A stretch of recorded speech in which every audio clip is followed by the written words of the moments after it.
Fui a visitar a mi hijo en el hospital y escuché a mi nuera decir: cuando él muera, todo será nuestro.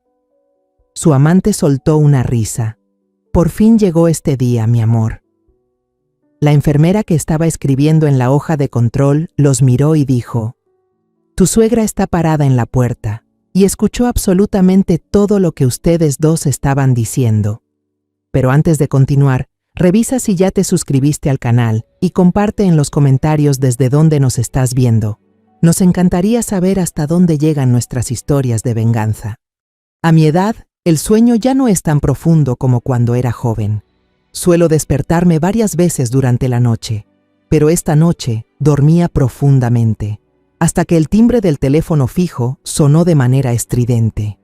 Me sobresalté, con el corazón desbocado. Mis manos tantearon en la oscuridad, derribando un vaso de agua sobre la mesita de noche antes de encontrar el auricular. ¿Aló? Mi voz sonaba ronca y adormilada. Del otro lado de la línea, una voz femenina, profesional pero desconocida, habló. ¿Es esta la casa de la señora Soledad del Valle, madre de Miguel Vargas? Una sensación de inquietud recorrió mi espalda. A estas horas, una llamada tan formal como esa nunca trae buenas noticias. Sí, soy yo. ¿Le pasó algo a mi hijo? La voz seguía igual, precisa como una máquina. Soy la enfermera Ramírez. Llamo desde la sala de emergencias del Hospital San Rafael. El señor Miguel fue ingresado hace aproximadamente 1 hora tras un ataque cardíaco grave. El auricular se me resbaló de las manos y cayó al suelo de baldosas. Sentí un zumbido en los oídos. El mundo a mi alrededor parecía tambalearse. Miguel, mi hijo sano, el mismo del que siempre presumí por su fortaleza física, ¿cómo podía haber tenido un infarto? Me agaché de inmediato a recoger el auricular y lo presioné contra mi oído. ¿Él está bien? ¿Cómo está mi hijo? Escuché mi propia voz temblorosa, hecha trizas. Hemos logrado estabilizarlo temporalmente, pero su estado es crítico, respondió la enfermera Ramírez, con una calma en su voz que solo multiplicó mi miedo. El médico pidió que se notificara a los familiares para que vinieran de inmediato. Colgué sin decir una palabra más. Todo mi cuerpo temblaba. Me eché encima una bata de seda que estaba colgada en la silla. Ni siquiera me puse las sandalias y salí descalza de la habitación. La oscuridad todavía cubría la ciudad. Por suerte, un taxi acababa de dejar a alguien justo frente a mi casa. Corrí hacia él, abrí la puerta de golpe. ¡Al Hospital San Rafael!, grité la dirección, con la voz rota por el pánico. El chofer, un hombre de mediana edad, pareció desconcertado por mi aspecto, pero solo asintió en silencio y pisó el acelerador. «Por favor, vaya rápido», supliqué, con las manos entrelazadas tan fuerte que se me pusieron blancas. Mi hijo está en estado crítico. Durante todo el trayecto, la ciudad pasaba veloz frente a la ventanilla, pero yo no veía nada. En mi cabeza solo pasaba una película en cámara lenta sobre la vida de Miguel. Lo veía cuando era un bebé regordete, dando sus primeros pasos antes de caer en mis brazos. Lo veía el día de su graduación universitaria, alto y radiante con su toga, prometiéndome que me cuidaría por el resto de su vida. Lo veía vestido de novio, con los ojos llenos de felicidad mientras tomaba la mano de Elisa al entrar en la iglesia. Miguel era todo lo que yo tenía, el legado vivo de mi difunto esposo, la razón por la cual seguía existiendo. El taxi frenó de golpe frente a la entrada del hospital. Metí un puñado de billetes arrugados en la mano del chofer sin esperar el cambio y corrí hacia el vestíbulo principal. El olor penetrante a desinfectante me golpeó directo en el pecho, apretándolo aún más. Corrí directo al mostrador de información, interrumpiendo a un hombre que esperaba pacientemente. Ya no tenía cabeza para ser cortés. «Mi hijo Miguel Vargas, emergencia, infarto», jadeé, soltando algunas palabras clave. La recepcionista me miró con lástima y tecleó rápidamente en la computadora. Unos segundos después, señaló hacia el final de un pasillo largo y oscuro. «Unidad de cuidados intensivos. 3er piso, señora». Me lancé hacia el ascensor, con la mano temblando mientras presionaba repetidamente el botón. Cuando las puertas metálicas se abrieron, me metí de inmediato. Al llegar al tercer piso corrí por el pasillo, con el corazón golpeando fuerte en el pecho, resonando hasta en mis oídos. Sí, buscaba esas 3 letras fatídicas. Justo cuando llegué, la puerta se abrió de golpe. Un médico alto, con gafas de montura negra y una placa que decía «Doctor Eduardo», salió caminando. Se veía agotado, con las ojeras hundidas, y mientras avanzaba, se quitaba la mascarilla quirúrgica azul. Sin pensarlo, me lancé hacia él. Mis manos se aferraron con fuerza a las mangas de su bata blanca, como alguien que se ahoga y encuentra algo a lo que agarrarse. «Doctor, mi hijo, Miguel Vargas, ¿cómo está? Por favor, dígame algo». El doctor Eduardo se sobresaltó un poco por mi repentina reacción, pero enseguida recuperó la compostura. No me apartó, sino que con una mano retiró con cuidado mis dedos aferrados y me condujo hacia una fila de sillas de plástico frías cercanas. Se sentó junto a mí con voz grave y seria. «Señora del Valle, hicimos todo lo que estuvo a nuestro alcance. Salió del estado crítico inicial, pero sigue en coma su corazón. Sufrió un daño muy severo». Me quedé en blanco, tartamudeando como una niña. Pero ¿cómo puede ser? Tiene apenas 35 años, no fuma, no toma, hace ejercicio todas las semanas. Está muy sano. El doctor Eduardo asintió. Sus ojos mostraban preocupación y desconcierto genuinos. «Eso es justamente lo que no logramos entender, señora. Esta condición no tiene sentido con su edad ni con su historial médico. Los resultados indican que es como si su corazón hubiera envejecido 30 años. Seguimos intentando encontrar la causa». Hizo una pausa, mirándome directamente a los ojos, con una mirada llena de compasión. «Puede pasar a verlo un momento, pero por favor, guarde silencio. Necesita un ambiente completamente tranquilo». Me levanté, sintiendo que mis piernas ya no me pertenecían. Cada paso hacia la puerta con el pequeño cartel que decía «Miguel Vargas» me pesaba como si llevara plomo encima. Cuando mi mano temblorosa tocó el frío picaporte de metal, un sonido suave desde adentro me detuvo en seco. Era una risa, muy leve, muy baja, pero en el ambiente fúnebre de cuidados intensivos sonó como un grito. No era una risa incómoda para disimular la tristeza, sino una carcajada satisfecha, como de alguien que acaba de lograr algo a su favor. ¿Quién podría reír así junto a un moribundo? Una mala corazonada se deslizó por mi pecho como una serpiente venenosa. Con el corazón encogido, resistí la tentación de entrar de golpe, y en su lugar, me incliné con cautela para mirar por la ventanita rectangular de la puerta. La escena que vi congeló la sangre en mis venas. Mi Miguel estaba ahí, inmóvil entre un mar de cables y máquinas que emitían pitidos monótonos. Su rostro estaba pálido, los labios resecos. Parecía una vela a punto de apagarse. Pero junto a su cama, donde debería haber estado una esposa desconsolada, se desarrollaba una escena repugnante. Elisa, mi nuera, tenía la cabeza recostada sobre el hombro de un hombre desconocido. Ella no lloraba. Su rostro, en lugar de mostrarse demacrado, reflejaba alivio y satisfacción. Entrecerré los ojos, intentando identificar al hombre. Leonardo.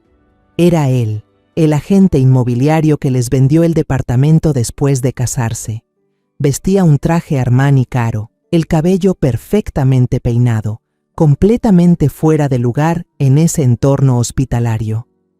Acerqué mi oído a la puerta de madera, conteniendo la respiración, tratando de ignorar el ruido de las máquinas para escuchar cada palabra. La voz de Leonardo sonó grave, con un tono sarcástico y venenoso. Pensé que ese tipo aguantaría como un toro. Te dije que esa medicina era efectiva, solo había que tener paciencia. Elisa levantó la cabeza de su hombro. Su cabello largo y brillante rozó la solapa del saco de él. Su voz era dulce como la miel, pero escalofriantemente cruel. Ya casi, amor. El doctor dijo que su corazón está muy dañado. Cuando muera, todo será nuestro. El seguro de vida tiene un valor enorme. La casa, todos sus bienes. Tendremos un nuevo comienzo perfecto.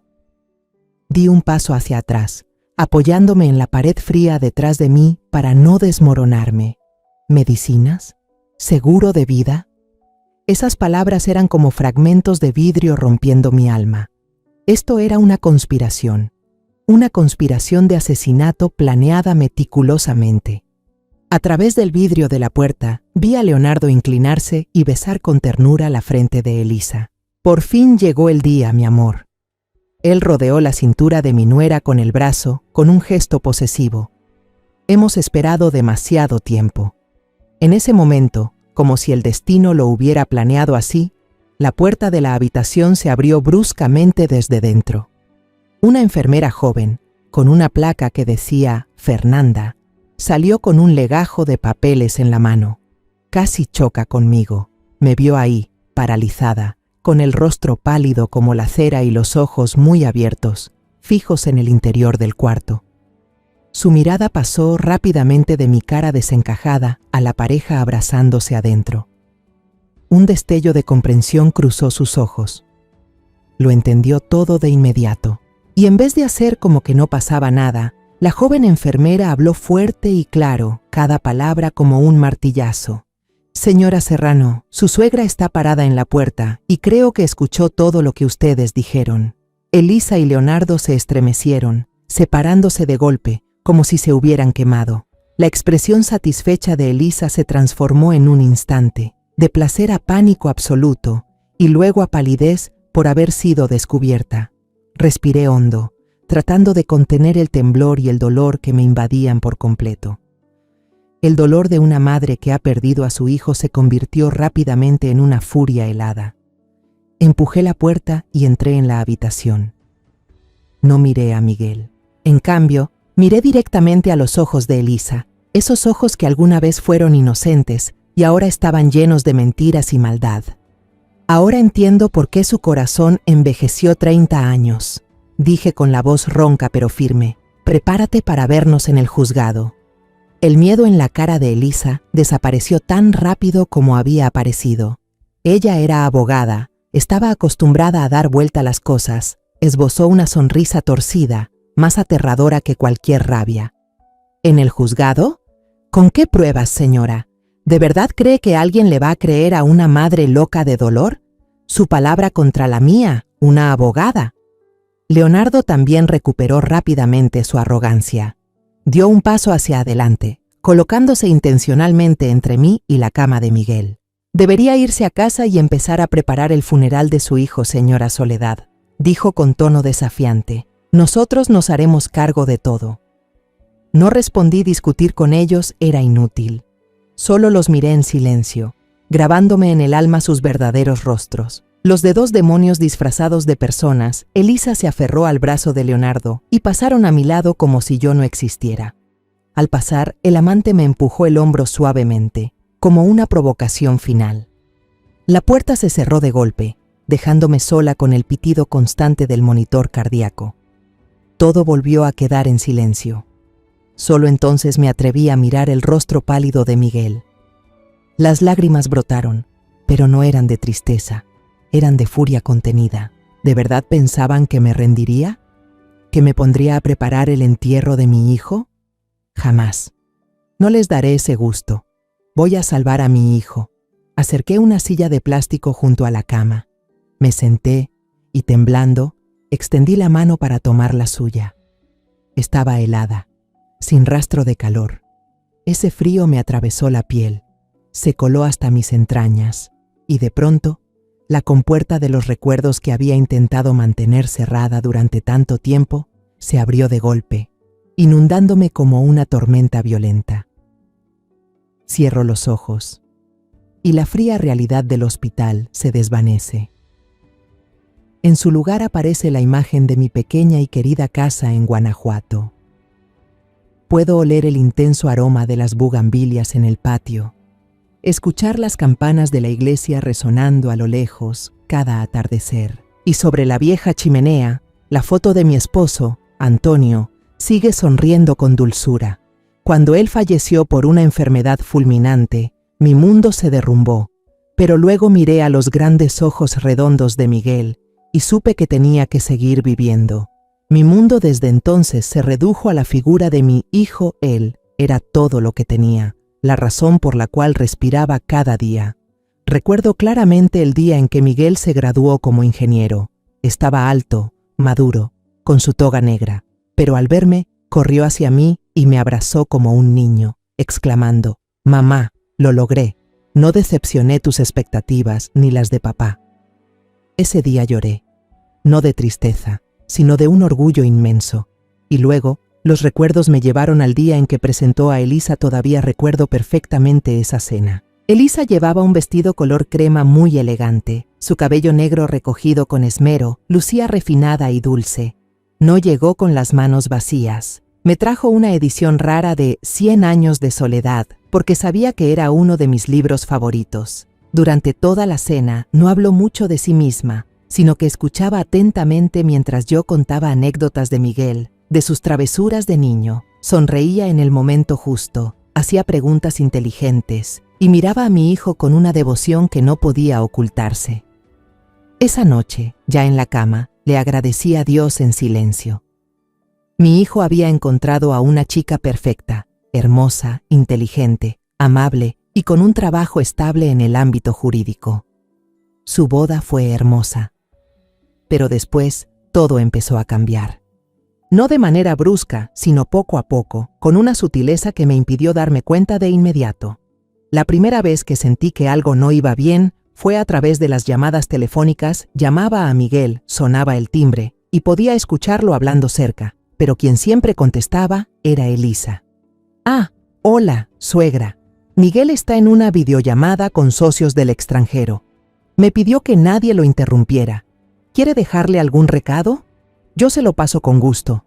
La siguiente vez y la siguiente, el mismo patrón, con distintas excusas.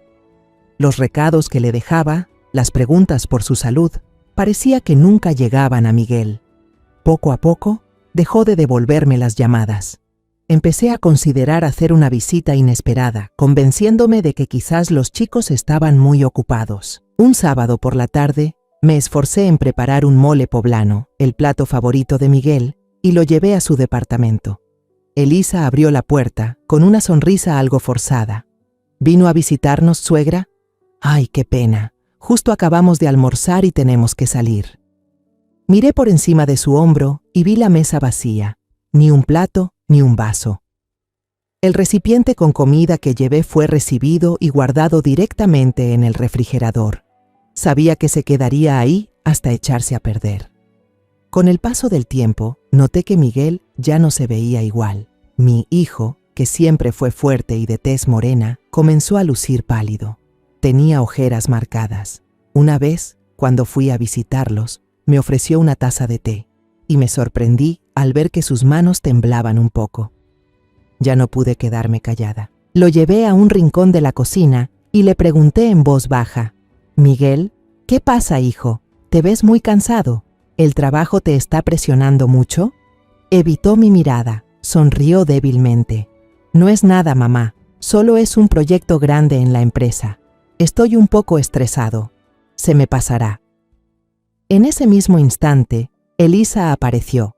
Se aferró al brazo de Miguel y se lo llevó, interrumpiendo nuestra conversación. La muchacha cambió de tema con habilidad. Habló sobre el plan de viajar a Europa el próximo verano, sobre los restaurantes elegantes a los que irían. La conversación privada entre mi hijo y yo fue interrumpida de forma abrupta. La última vez que lo vi antes de que ocurriera esta tragedia fue hace unas 2 semanas. Se le notaba más delgado, había perdido varios kilos. Le supliqué que fuera al médico, pero Elisa lo descartó de inmediato. «No se preocupe tanto, mamá. Él solo necesita descansar. Los hombres también tienen derecho a sentirse débiles a veces. Ya le compré las mejores vitaminas de Suiza». Las mejores vitaminas. Esa frase ahora retumba en mi cabeza como una maldición. Abrí los ojos y volví a la fría realidad del hospital. El remordimiento y la rabia se agolpaban en mi pecho como una tormenta. Había visto todas las señales, las llamadas bloqueadas, las excusas corteses, el deterioro en la salud de mi hijo. El instinto de madre me había advertido, pero mi razón fue engañada por la falsa cortesía y la astucia de esa mujer. Pensé que estaba siendo paranoica, que me estaba entrometiendo demasiado en la vida de mi hijo. Apreté con fuerza la mano helada de Miguel. mientras lágrimas calientes corrían por mis mejillas. «Perdóname», susurré al vacío, con la voz quebrada. «Perdóname por no haberme dado cuenta antes. Perdóname por no haber podido protegerte». Pero luego me sequé las lágrimas. La debilidad y el arrepentimiento no servirían de nada en este momento. Mi mirada se volvió firme. Observé el rostro dormido de mi hijo y le hice una promesa en silencio. «Pero ahora no dejaré que nadie vuelva a hacerte daño. Los voy a sacar a la luz, Miguel. Te lo prometo». No cerré los ojos ni un segundo en toda la noche. Permanecí inmóvil en esa silla de plástico dura, sin apartar la vista del rostro de mi hijo ni del monitor que mostraba débiles líneas verdes y rojas. La tenue luz gris del amanecer empezó a colarse por la ventana del pasillo, anunciando un nuevo día. La enfermera Fernanda entró en la habitación con una sonrisa comprensiva, revisó los signos vitales de Miguel, tomó nota con cuidado y luego se volvió hacia mí, colocando un vaso de cartón con café caliente sobre la mesita. «Estuvo despierta toda la noche. Debería tomar un poco para despejarse, señora del Valle». Solo pude asentir mecánicamente en señal de agradecimiento. El calor del vaso se extendió por mis manos entumecidas, pero no logró derretir el hielo que sentía en el alma. Después de que Fernanda se fue, miré mi reflejo borroso en la pantalla del monitor que por el momento estaba apagado. Lo que vi fue a una anciana de cabello canoso y despeinado, con los ojos hinchados por el llanto y el insomnio, y un rostro surcado por las arrugas del cansancio. Me pregunté cómo iba a enfrentarme a una abogada tan astuta como Elisa y a su amante. Ellos tienen dinero, poder y conocimientos legales para manipular la verdad. ¿Y yo qué tengo? Solo el amor de una madre y una verdad espantosa que nadie presenció. Desesperada, saqué de mi bolso una libreta pequeña y un bolígrafo. Necesitaba un plan. No podía seguir sentada ahí esperando. Pasé una hoja en blanco y, temblando, escribí la primera línea. 1. Pruebas. Pero el bolígrafo se detuvo. Debajo de esa línea, solo había un gran vacío. ¿Dónde estaban las pruebas? Mis palabras no valían nada. Ellos podrían negarlo todo con facilidad. Cerré la libreta, sintiendo una impotencia que me pesaba como una piedra sobre los hombros. En ese momento, el celular en el bolsillo de mi abrigo vibró con fuerza. Me sobresalté. Lo saqué rápidamente por miedo a que molestara a Miguel. En la pantalla apareció un nombre familiar. Rosa. Rosa, una mujer de mi edad, una amiga que conocí cuando trabajaba como empleada doméstica en la casa de Miguel, era una buena persona, sincera, y nos llevábamos bien charlando sobre jardinería y cocina. Se me resbaló el dedo al contestar, tratando de controlar la respiración y mantener la voz lo más serena posible. Rosa, la escucho. La voz de Rosa al otro lado de la línea sonó animada y alegre. Señora Soledad, la llamo para recordarle que esta tarde tenemos reunión del club de lectura. Vamos a hablar del libro La Casa de los Espíritus de Isabel Allende. No se le vaya a olvidar, ya le guardé su lugar. Sentí un nudo en la garganta, una tristeza inesperada me invadió. Rosa, yo no voy a poder ir. Estoy en el hospital. La alegría en la voz de Rosa desapareció de inmediato, reemplazada por una preocupación genuina. ¿En el hospital? Dios mío, ¿quién está mal? ¿Está usted bien, Soledad? Es Miguel, dije. Le dio un infarto, muy, muy fuerte. Hubo un largo silencio al otro lado. Solo podía oír la respiración agitada de Rosa. Dios santo, ¿cómo puede ser? Si el muchacho está tan sano, es muy joven, ¿cómo pudo? Una necesidad urgente se apoderó de mí. Ya no podía guardar este secreto sola, me estaba consumiendo por dentro. Necesitaba contárselo a alguien en quien confiara. Eché un vistazo rápido hacia la puerta para asegurarme de que no hubiera nadie en el pasillo. Luego bajé la voz y susurré al teléfono. Rosa, esto no fue algo natural. Yo creo que fue Elisa quien le hizo daño, su propia esposa. Le conté brevemente lo que había oído afuera de la sala de cuidados intensivos, sobre medicinas, sobre el seguro de vida. Esta vez, Rosa guardó silencio por mucho rato, tanto que pensé que había colgado. Oí cómo colocaba con fuerza una taza sobre la mesa del otro lado, entonces habló, pero su voz había cambiado por completo. Ya no había entusiasmo ni preocupación común, sino seriedad, concentración y una energía calculadora. «Señora Soledad», dijo en voz baja, con tono firme. «¿Dónde está usted en el hospital?». Respondí mecánicamente. «En cuidados intensivos, 3er piso». «Muy bien. Escúcheme, no se mueva de ahí, y lo más importante, no le diga esto a nadie más. Todavía no tenemos nada en mano». Hizo una pausa breve y continuó en un tono aún más bajo. «Yo tengo algo. Después de escucharla, creo que puede estar relacionado. Necesitamos vernos cuanto antes».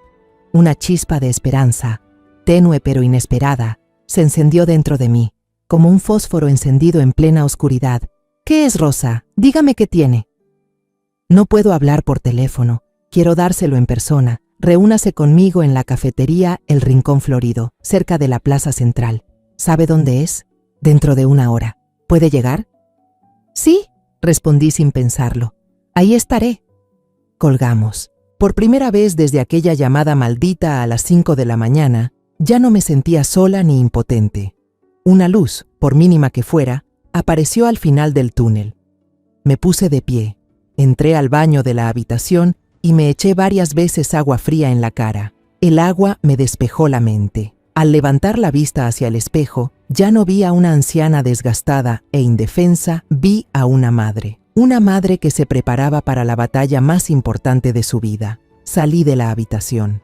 El corazón ya no me latía con miedo, sino con determinación. Encontré a la enfermera Fernanda en el mostrador, concentrada en escribir algo en la bitácora médica. «Disculpe», le dije en voz baja, ya con un tono mucho más firme.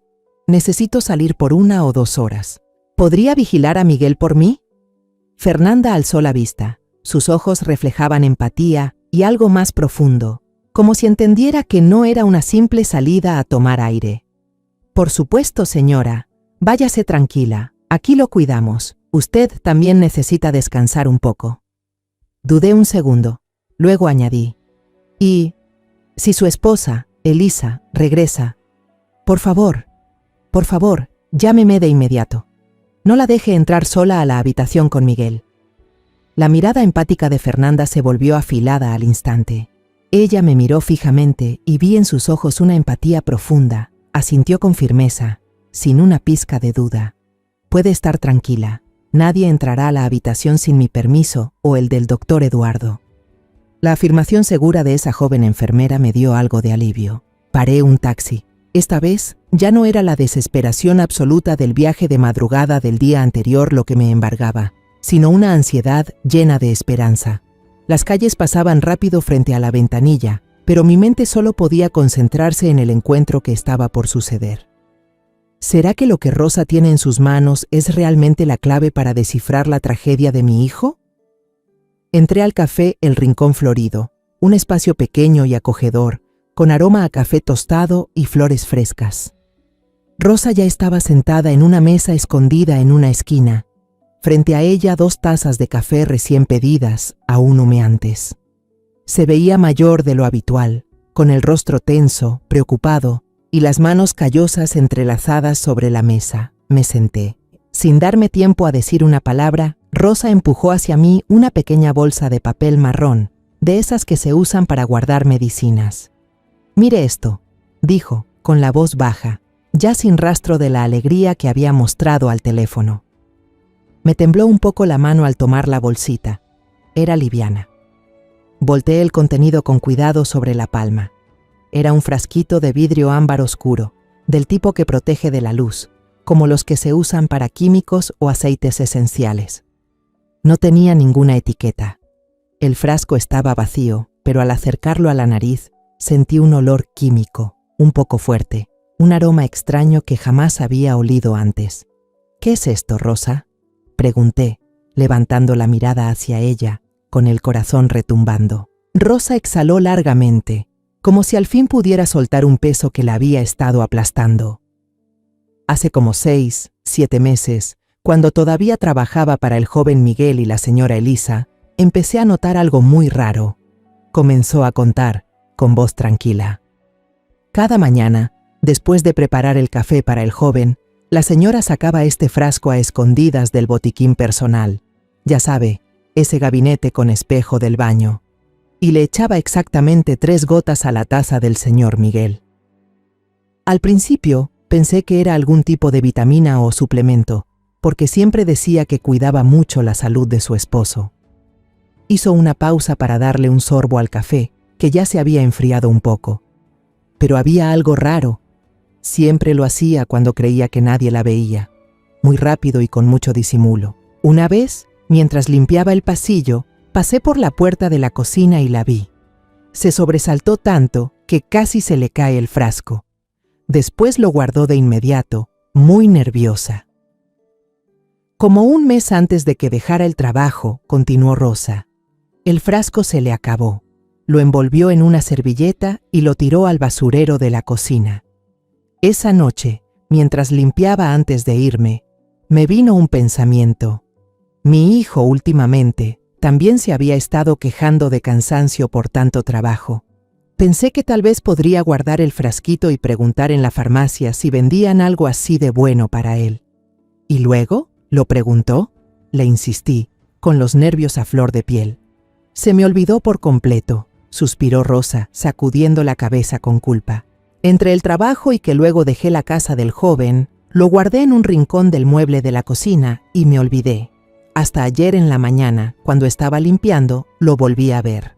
Por curiosidad, lo llevé a la farmacia de siempre, la que está cerca de mi casa, donde atiende ese boticario viejito. Se lo mostré y le pregunté si era alguna vitamina buena. Rosa me miró directo a los ojos y pude ver que el miedo todavía no se le había ido del todo. El señor farmacéutico se puso una lupa y examinó el frasco con mucho cuidado. Incluso abrió la tapa y lo olió. Luego me miró y me preguntó de dónde había sacado ese frasco. Yo le conté todo con sinceridad. Inmediatamente su expresión cambió. Me dijo, «Señora Rosa, esto no es un suplemento. No sé exactamente qué es, pero definitivamente no es algo que alguien debería tomar todos los días. Este olor químico es muy raro y puede ser tóxico». Ella se inclinó hacia adelante y bajó la voz. En ese momento solo me pareció algo raro y sentí un poco de miedo. Estuve a punto de tirarlo. Pero cuando usted me llamó esta mañana y me habló de lo que le pasó al joven Miguel, del ataque al corazón tan repentino, de repente todo cobró sentido, señora Soledad. Cada pieza encajó sola. Apreté el frasco de vidrio con fuerza. Los nudillos se me pusieron blancos. Aquí está. Esta es la prueba. Esta es el arma de Elisa. Miré a Rosa, con los ojos llenos de lágrimas, pero esta vez eran lágrimas de agradecimiento. Gracias, Rosa. Usted le salvó la vida a mi hijo. Si no fuera por este frasco, yo no tendría nada en las manos. Rosa negó con la cabeza y colocó su mano áspera sobre la mía. Solo espero que no sea demasiado tarde. Pero tiene que tener mucho cuidado, Soledad. Esa Elisa no es una persona cualquiera. Es abogada, es astuta y sabe cómo manipular la situación. No se le enfrente de golpe. La advertencia de Rosa fue como un balde de agua fría que me hizo despertar. Tenía razón. Tener este frasco era apenas el primer paso. El camino que tenía por delante era largo y lleno de obstáculos, pero al menos ahora tenía algo a lo que aferrarme. Salí del café con la advertencia de Rosa aún resonando en mis oídos. Guardé el frasco de vidrio con cuidado, lo más profundo posible en el bolsillo del abrigo. Sentía que llevaba una bomba de tiempo que podía explotar en cualquier momento. Su existencia era tanto una esperanza como una carga terrorífica. Yo sola no podía hacer nada con él. Necesitaba a alguien con conocimientos, alguien con suficiente autoridad para respaldar mis palabras. Y en mi mente solo aparecía un nombre. El doctor Eduardo. Volví al hospital, pero no entré directamente al cuarto de Miguel. Mi corazón me decía que tenía que actuar rápido. Fui directo a la zona de oficinas de los médicos, hasta la puerta que tenía una placa de bronce que decía, Doctor Eduardo, jefe de cardiología. Respiré hondo para calmarme y toqué la puerta. «Adelante», respondió una voz grave y familiar. Entré y cerré la puerta con firmeza detrás de mí. El sonido del cerrojo resonó seco en la sala silenciosa. El doctor Eduardo estaba sentado detrás de su escritorio, revisando con atención un expediente grueso. Levantó la vista, y al ver mi rostro tenso como una cuerda a punto de romperse, dejó el expediente a un lado y me dedicó toda su atención. ¿Ocurrió algo, señora del Valle? ¿Miguel está peor? No le respondí directamente. En lugar de eso, me acerqué y puse el frasco de vidrio color ámbar sobre el escritorio de roble, justo en medio de los papeles. Doctor, creo que esto es lo que hizo que el corazón de mi hijo envejeciera 30 años. Le conté toda la historia de Rosa, sin omitir ningún detalle. Desde cómo Elisa echaba en secreto 3 gotas de ese líquido en el café de Miguel cada mañana, la reacción nerviosa cuando fue descubierta, hasta la advertencia del viejo farmacéutico. Mientras hablaba, observaba con atención el rostro del doctor Eduardo. Su expresión pasó de la sorpresa y la curiosidad al inicio, a la seriedad, y finalmente, cuando terminé, vi en sus ojos, detrás de los lentes, una ira contenida. Ya no me miraba como a una madre desesperada, sino como a una testigo de un crimen. Tomó el frasco, lo acercó a la nariz y lo olió con precaución. Definitivamente tiene un olor químico muy raro, murmuró, frunciendo el ceño bajo sus cejas espesas. Él no dudó ni un segundo de lo que le dije. De inmediato levantó el teléfono interno, con una voz firme y autoritaria. «Conéctame con el laboratorio. Habla Eduardo. Prepárenme un análisis toxicológico urgente. Prioridad máxima. Llevaré la muestra ahora mismo». Colgó y se levantó. «Señora del Valle, por favor espere aquí. Personalmente voy a supervisar esto». Me quedé esperando en la fila de sillas frente a la oficina, con el corazón latiendo sin control. Cada minuto se sentía como un siglo. Por un lado, deseaba que los resultados confirmaran mis sospechas, pero por otro, temía enfrentar la verdad de que mi nuera era una asesina a sangre fría. La enfermera Fernanda pasó por ahí, y al verme sentada con el rostro desencajado, me trajo un vaso de agua fresca y se sentó a mi lado un momento. «Todo va a estar bien, señora», dijo en voz baja, poniendo una mano sobre mi hombro para consolarme. «El doctor Eduardo es el mejor que tenemos aquí. Él va a encontrar la manera de salvar a Miguel». La simple amabilidad de esa joven me reconfortó, como un pequeño rayo de luz en medio de la oscuridad. Casi 2 horas después, el doctor Eduardo regresó. Su expresión era aún más sombría y pesada que antes. Me hizo una seña para que entrara nuevamente a su oficina y cerró la puerta con cuidado. «Ya tenemos los resultados preliminares», dijo, con la voz ronca por la indignación. Me deslizó una hoja impresa con el análisis. El residuo que quedaba en el frasco es un compuesto de glucósidos cardíacos, derivado de la adelfa. ¿Conoce esa planta? Negué con la cabeza. «Es muy tóxica», explicó. «En dosis bajas, administradas por largo tiempo, no causa la muerte inmediata. En cambio, se va acumulando en el cuerpo, provocando síntomas como arritmias, fatiga, debilidad, dificultad para respirar. Exactamente igual a los de una enfermedad cardíaca crónica en fase avanzada». Dio un golpecito en la mesa con la mano, un gesto que dejaba ver la rabia contenida. Este veneno ataca directamente el músculo del corazón, debilitándolo poco a poco, día tras día. El infarto de Miguel no fue una coincidencia, fue la consecuencia inevitable de un envenenamiento prolongado durante meses. Un plan tan meticuloso y cruel que cuesta creerlo. Me quedé paralizada. Todo el cuerpo se me heló. Ya no quedaban dudas.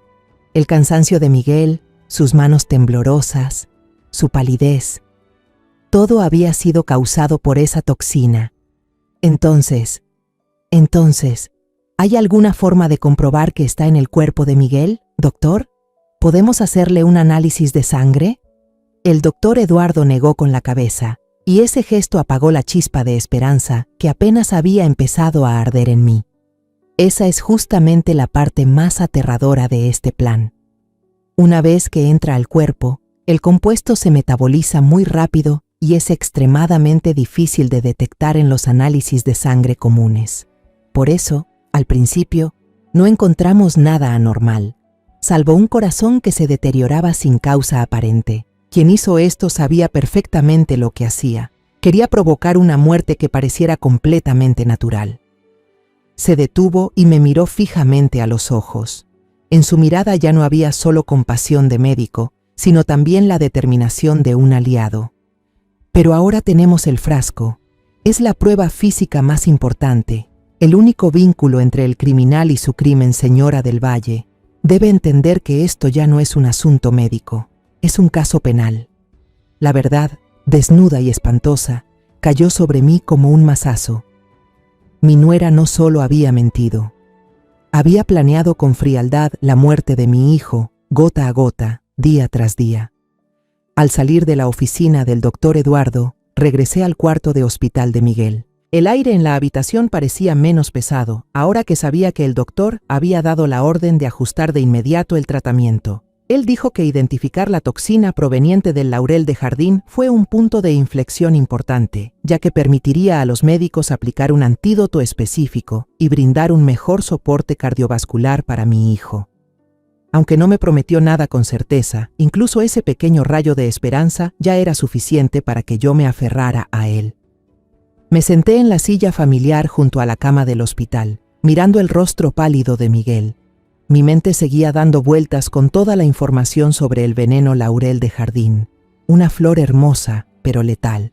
Igual que Elisa, un exterior dulce y resplandeciente que escondía un alma venenosa por dentro. Traté de armar nuevamente todo lo que había pasado, buscando las piezas que faltaban para completar este rompecabezas del crimen. Las palabras de Rosa resonaban una y otra vez en mis oídos, como si fuera una cinta repitiéndose sin fin. La señora siempre sacaba ese frasco de su botiquín personal. Ponía exactamente 3 gotas en el vaso del señor Miguel. Ella siempre lo hacía cuando creía que nadie la estaba viendo. Esa frase se repetía sin parar, bailando en mi cabeza. Y entonces, como un rayo en medio de la noche, una idea me cruzó la mente. La cámara. Recordé la vez que visité la casa de ellos hace aproximadamente un año.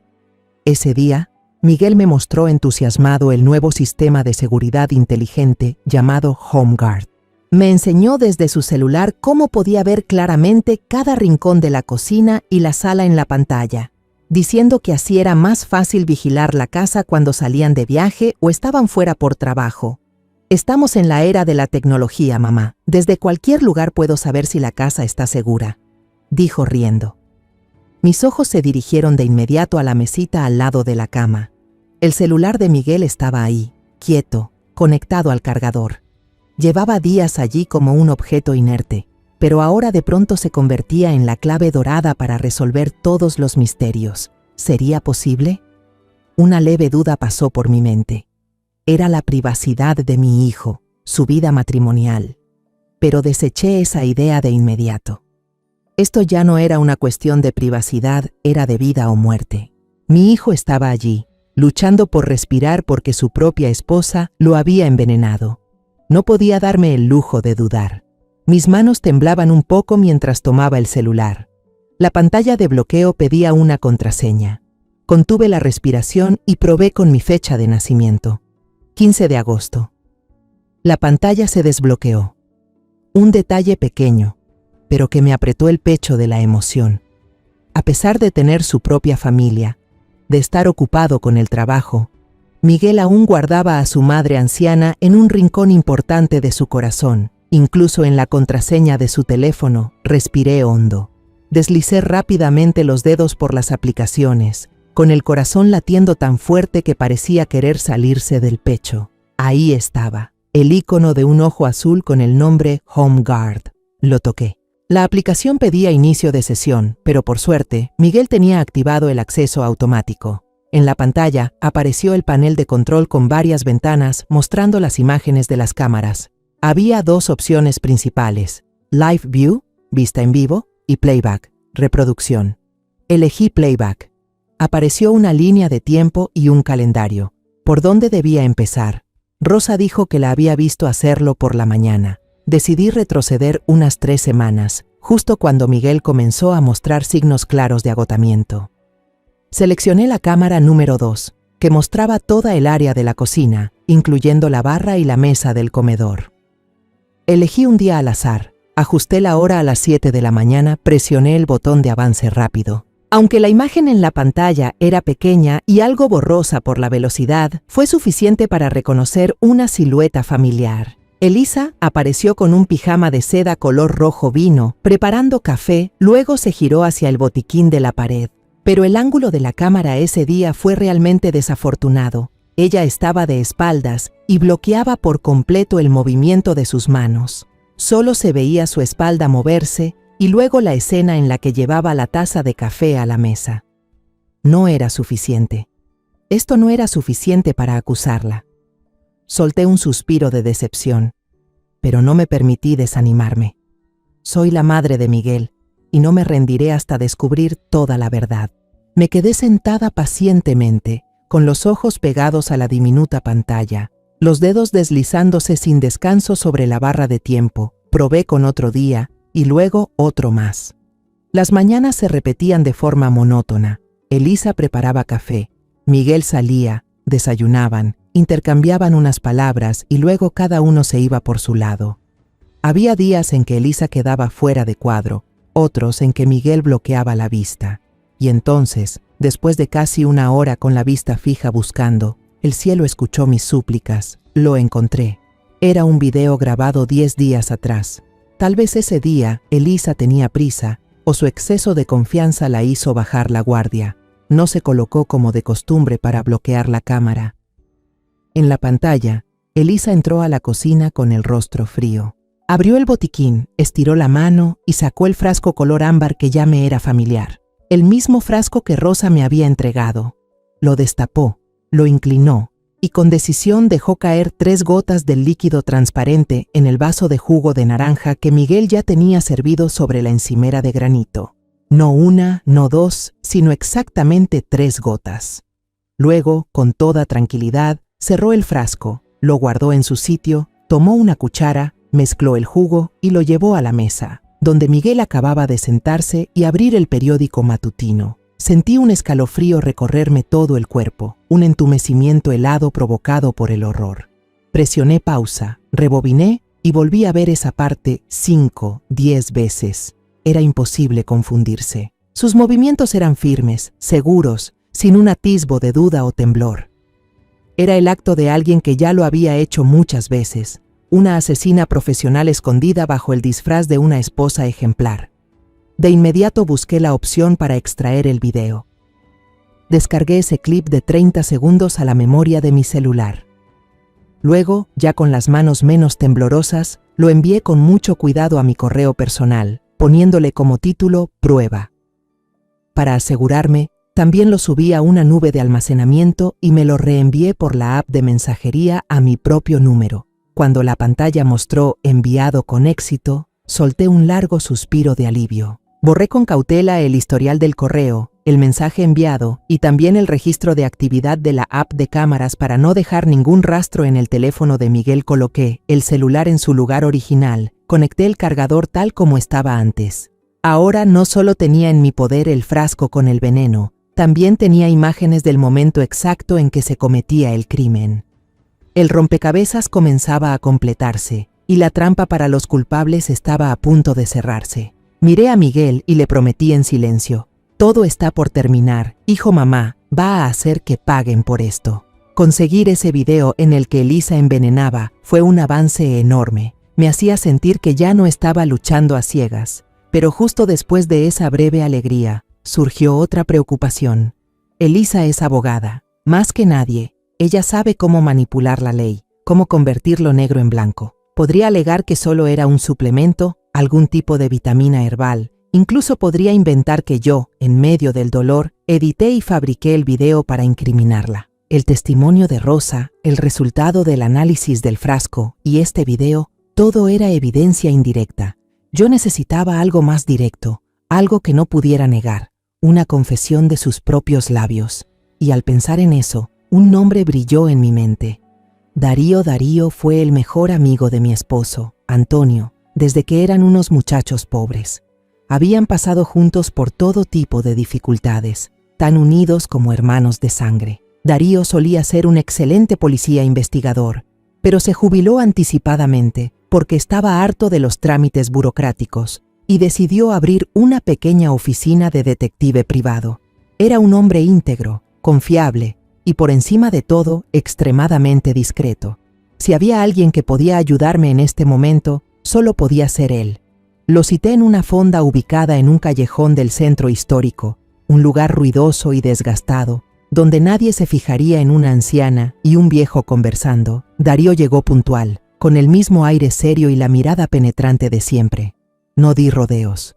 Le conté toda la historia con una voz tranquila, pero cargada de dolor y rabia. Le hablé sobre la llamada de las 5 de la mañana, lo que escuché afuera de la habitación, el frasco vacío de Rosa, los resultados del análisis de veneno de Adelfa y por último, le mostré el video que acababa de encontrar en mi teléfono. Darío escuchó sin interrumpirme. Su rostro curtido y severo se fue endureciendo con cada palabra. Vio el video 3 veces, entrecerrando los ojos, totalmente concentrado. Cuando terminé, guardó silencio un largo rato. Luego apretó los dientes y soltó una sola frase.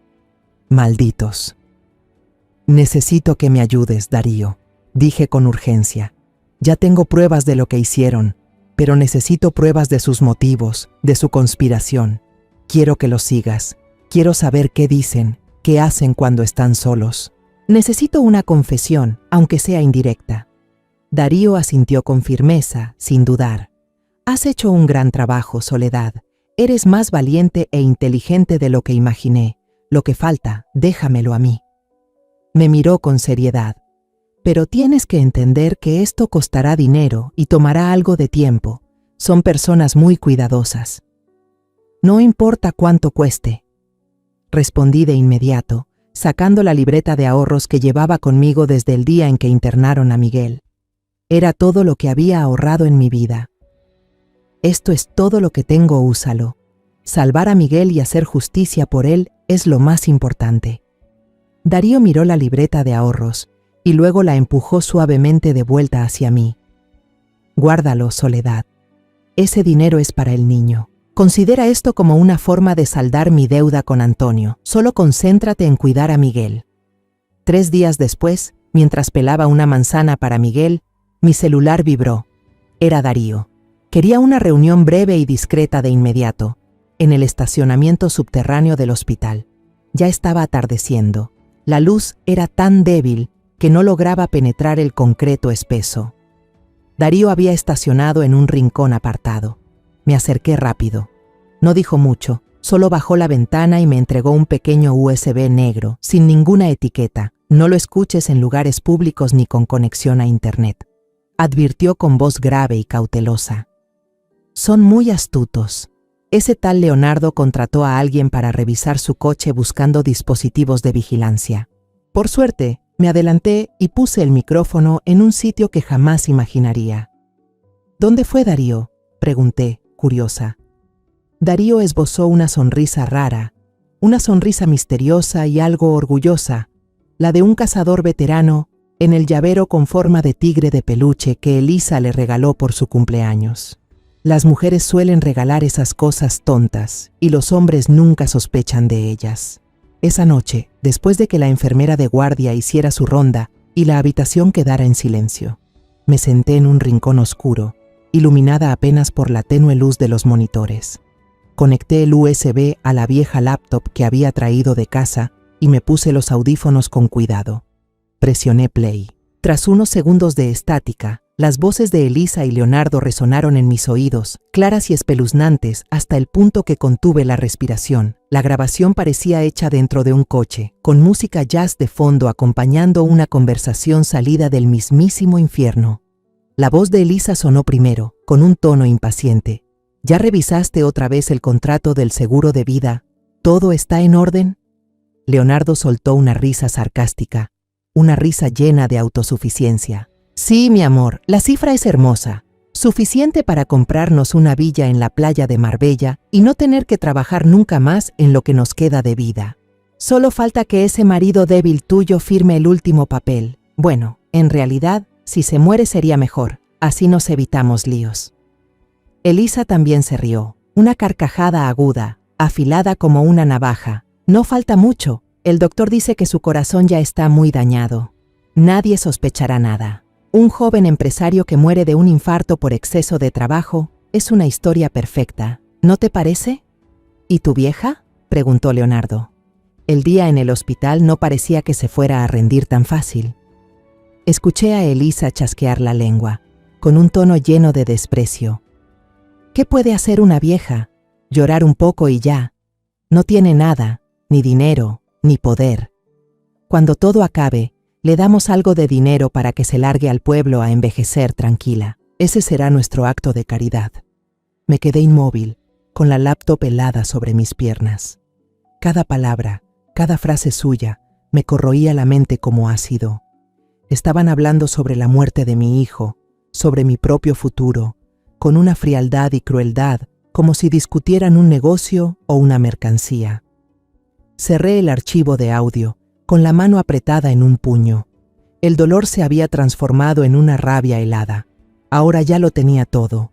El frasco con veneno, el video y ahora esta grabación.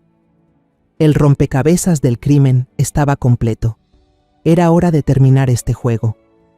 Después de una noche entera escuchando las horribles conversaciones entre Elisa y Leonardo, desperté a la mañana siguiente sin sentir el menor cansancio. El dolor, el miedo y la ira de los últimos días parecían haberse condensado en una calma gélida, en una determinación inquebrantable. El juego del gato y el ratón tenía que llegar a su fin. Pasé media hora copiando todas las pruebas en una memoria USB completamente nueva. Ahí estaba todo el expediente criminal, el informe toxicológico firmado por el doctor Eduardo que confirmaba el uso de veneno de Adelfa, el video de la cámara de seguridad mostrando el momento exacto del envenenamiento y finalmente el audio de la conversación dentro del auto de Darío. Todo estaba listo. Llamé a Ignacio, el abogado de la familia. No era solo un abogado, era un amigo íntimo que había construido, junto a mi esposo Antonio, una vida desde cero. Ignacio era la única persona en quien confiaba plenamente, tanto en lo profesional como en lo humano. No me extendí por teléfono, solo dije breve pero con firmeza. Ignacio, necesito verte. Ahora mismo. Es sobre Miguel. Es algo muy, muy grave. Una hora después, ya estaba en su despacho, una sala antigua y solemne, con estanterías de madera que llegaban hasta el techo, impregnadas del olor a papel viejo y sabiduría. Ignacio, un hombre elegante de cabello entrecano y mirada aguda, ya tenía preparada una tetera de manzanilla para calmarme. Pero yo no bebí té. No anduve con rodeos. Puse directamente el USB sobre la pesada mesa de roble, justo frente a él. Aquí dentro, dije, con la voz firme, sin temblar, está la razón por la que mi hijo está en terapia intensiva y puede morir en cualquier momento. Me quedé sentada en silencio, mirando cómo Ignacio insertaba la memoria en su computadora. Vi cómo su rostro, normalmente tranquilo y profesional, cambiaba al ver el video donde Elisa echaba gotas en el jugo de naranja. Frunció el ceño, luego se colocó con cuidado los audífonos para escuchar la grabación. La cortesía habitual en su expresión fue desapareciendo, dando paso al asombro y luego a una indignación que ya no pudo ocultar. En algunos momentos tuvo que detenerse, quitarse los audífonos, cerrar los ojos y respirar hondo, como si necesitara contener las emociones que lo desbordaban. Cuando terminó de escuchar el último archivo de audio, se recostó en la silla, con la mirada perdida en el vacío. La habitación quedó sumida en silencio durante unos minutos. Finalmente se volvió hacia mí, con la voz ronca por la emoción. «Soledad», dijo, «llevo 40 años en esta profesión. He visto lo peor de la naturaleza humana, pero esto es una barbaridad. Va más allá de cualquier límite de crueldad». Ya no pudo quedarse sentado ni un segundo más. Se levantó de golpe, con movimientos decididos y rápidos. «No podemos esperar más. Cada segundo que siguen allá afuera es una ofensa a la justicia». Tomó su teléfono. «Voy a llamar al inspector Robles de la unidad de homicidios. Es un hombre íntegro y me debe un favor desde un caso viejo. Vamos a denunciar esto de inmediato. Esto no es solo un fraude de seguros, es un asesinato premeditado». Fuimos a la estación de policía. Ignacio presentó el caso de forma breve, clara y con la contundencia de un abogado experimentado. Yo me senté a su lado, en silencio, pero con una mirada firme. Le entregué al inspector Robles, un hombre con un bigote espeso y una mirada afilada como navaja, una copia de todas las pruebas. Las revisó con cuidado, sin pasar por alto ni un solo detalle. Cuando llegó al video en el que Elisa echaba el medicamento, vi cómo su enorme mano se cerraba con fuerza en un puño, y cuando terminó de escuchar el audio, se puso de pie, empezó a caminar por la oficina y luego se detuvo frente a mí. Señora del Valle, lamentamos profundamente el estado de su hijo, y le prometo que vamos a actuar de inmediato. Miró el expediente. Usted ha entregado un conjunto de pruebas irrefutables. Tenemos bases suficientes para emitir una orden de arresto urgente. Esa tarde, yo estaba sentada junto a la cama de Miguel, pasándole un pañito tibio por las manos, cuando mi teléfono vibró. Era el número de Darío. Contesté de inmediato. Pon el canal de Noticias 7, amiga. Su voz sonó del otro lado con un dejo de satisfacción que no podía ocultar. Está por empezar el gran espectáculo. Agarré el control remoto rápidamente y encendí el pequeño televisor colgado en la esquina de la habitación. En la pantalla apareció un boletín de última hora. Las imágenes, captadas con una cámara en mano algo temblorosa, mostraban a la policía escoltando a una mujer y a un hombre fuera de un centro comercial de lujo. El conductor del noticiero hablaba con un tono dramático. La policía de la ciudad acaba de efectuar el arresto urgente de la reconocida abogada Elisa Serrano y su socio comercial Leonardo Cruz, en un caso impactante relacionado con un intento de asesinato y fraude de seguros. La víctima, identificada como Miguel Vargas, esposo de Serrano, se encuentra actualmente en estado crítico en el Hospital San Rafael. La cámara hizo un acercamiento al rostro de Elisa. Llevaba un vestido negro, lujoso y carísimo. Su maquillaje era perfecto, sin una sola imperfección, pero sus ojos estaban bien abiertos, desbordando pánico e incredulidad. Leonardo, a su lado, tenía el rostro blanco como el papel, la mirada clavada al suelo, tratando de esconderse del lente de la cámara.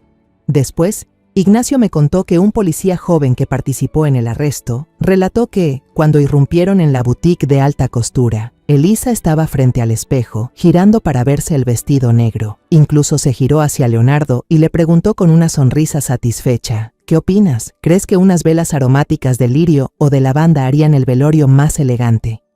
Apagué el televisor. El silencio en la habitación ya no daba miedo, ahora era profundamente apacible. Miré a Miguel, mi hijo, que seguía dormido, con una respiración un poco más regular. Le tomé la mano con suavidad, una mano que empezaba a recuperar su calor. Todo ha terminado ya, hijo mío. Esos demonios han sido arrestados. Ahora puedes luchar en paz. Por primera vez en tantos días interminables, me permití llorar. Las lágrimas seguían rodando por mis mejillas, pero ya no tenían el sabor salado del dolor ni de la rabia. Eran lágrimas de alivio. El milagro realmente había ocurrido, tal vez porque el cuerpo de mi hijo ya no estaba siendo envenenado cada día con la toxina del laurel rosa. Tal vez porque el nuevo tratamiento del doctor Eduardo había comenzado a hacer efecto.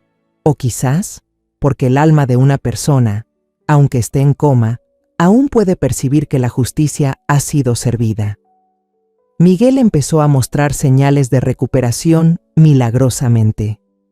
Los indicadores en las máquinas se estabilizaban poco a poco, su rostro volvía a tener color. Unos días después del arresto de Elisa, en una tarde cálida y soleada, mientras yo le leía un fragmento de un libro viejo, vi cómo sus párpados temblaban levemente y poco a poco abrió los ojos.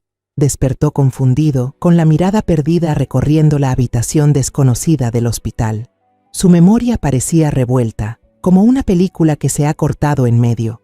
Me recordaba a mí, recordaba el trabajo en la empresa, pero los últimos meses junto a Elisa eran solo una neblina borrosa, llena de cansancio y dolor que no lograba entender. Después de un largo silencio, se volvió hacia mí con voz débil. «Mamá, ¿dónde está Elisa?» Ya me había preparado para esa pregunta. El corazón de Miguel aún estaba demasiado frágil como para soportar toda la verdad cruel. Un impacto demasiado fuerte en ese momento podía matarlo. Me senté a su lado con suavidad. Tomé su mano, una mano que volvía a tener calor. Elisa no va a volver, hijo, dije con voz tranquila pero firme. Estuviste a punto de morir por confiar ciegamente, pero ahora ella ha pagado por lo que hizo. Tú solo tienes que enfocarte en recuperarte. Miguel me miró con una mezcla de confusión en la mirada, pero no dijo nada más. Tal vez, en el fondo, su alma ya había sentido que algo estaba mal, que había sido traicionado de forma brutal. Solo asintió en silencio. Su proceso de recuperación duró casi 3 meses. Fueron 3 meses largos, pero llenos de esperanza. Cada día estuve a su lado. Le cocinaba sopas nutritivas que siempre le habían gustado, le leía libros y lo acompañaba en sus primeros pasos en la sala de fisioterapia. Lo vi caminar por primera vez cuando era niño y ahora tenía el privilegio de presenciarlo de nuevo. Durante ese tiempo, Ignacio se encargó de todos los trámites legales por nosotros. El divorcio unilateral fue aprobado rápidamente por el tribunal. Con pruebas irrefutables, Elisa y Leonardo enfrentaron una larga condena por intento de homicidio premeditado y estafa. Todos los bienes compartidos, incluyendo el departamento y los ahorros, fueron devueltos a Miguel. Los demonios habían sido encerrados detrás de las rejas, donde pertenecían. El día que Miguel estuvo lo suficientemente fuerte para ser dado de alta mientras empacábamos nuestras últimas pertenencias, le hablé del plan que había tenido en mente desde hacía tiempo. Miguel, no vamos a volver a esa casa. Ese lugar está lleno de recuerdos dolorosos y mentiras. Lo miré directamente a los ojos. Vamos a vender todo en esta ciudad y regresar a casa. ¿A casa? Miguel repitió algo sorprendido. Así es, hijo, a nuestra casa. La casa de la que hablaba era una casita en las montañas de Guanajuato, donde nací y crecí, el lugar que mis padres me dejaron. Un sitio tranquilo, con aire limpio, lejos de la ciudad ruidosa, polvorienta y de la gente con máscaras falsas. Miguel guardó silencio un buen rato y luego sonrió, con una sonrisa genuina, la primera desde que despertó. Sí, mamá, vamos a casa. Vendimos el lujoso departamento, vendimos el coche caro. Solo nos quedamos con objetos personales, algunas mudas de ropa y los recuerdos importantes ligados a Antonio. Nuestra vida se volvió más simple, más modesta, pero también mucho más tranquila. Ahora, cada mañana, en lugar del ruido de los autos, nos despertamos con el canto de los pájaros afuera de la ventana. En vez de mirar edificios de concreto y acero, vemos colinas verdes que se extienden hasta el horizonte. Miguel y yo comenzamos a arreglar el jardín viejo que llevaba años abandonado. Yo planté rosales y lavanda, mis flores favoritas. Miguel, después de leer varios libros, empezó a cavar la tierra con sus propias manos y a sembrar hortalizas orgánicas. El trabajo físico resultó ser una medicina efectiva, le ayudó a recuperar su salud física rápidamente. Su piel ya no estaba pálida, ahora tenía el color bronceado del sol del altiplano. Su sonrisa también había regresado, cálida y natural, aunque a veces en su mirada yo aún podía ver un dejo de tristeza lejana, una cicatriz que nunca sanaría del todo. De vez en cuando, los fines de semana, Rosa y Darío venían en auto desde la ciudad a visitarnos. Nos sentábamos en la terraza, tomábamos té de manzanilla que yo misma cultivé y hablábamos de cualquier cosa, sin rumbo fijo. Ya no había planes oscuros ni intereses ocultos, solo amistad sincera y paz. Nuestra vida ya no tenía lujos materiales, ni fiestas elegantes, ni ropa de marca. Pero a cambio teníamos paz en el alma y lo más importante, nos teníamos los unos a los otros.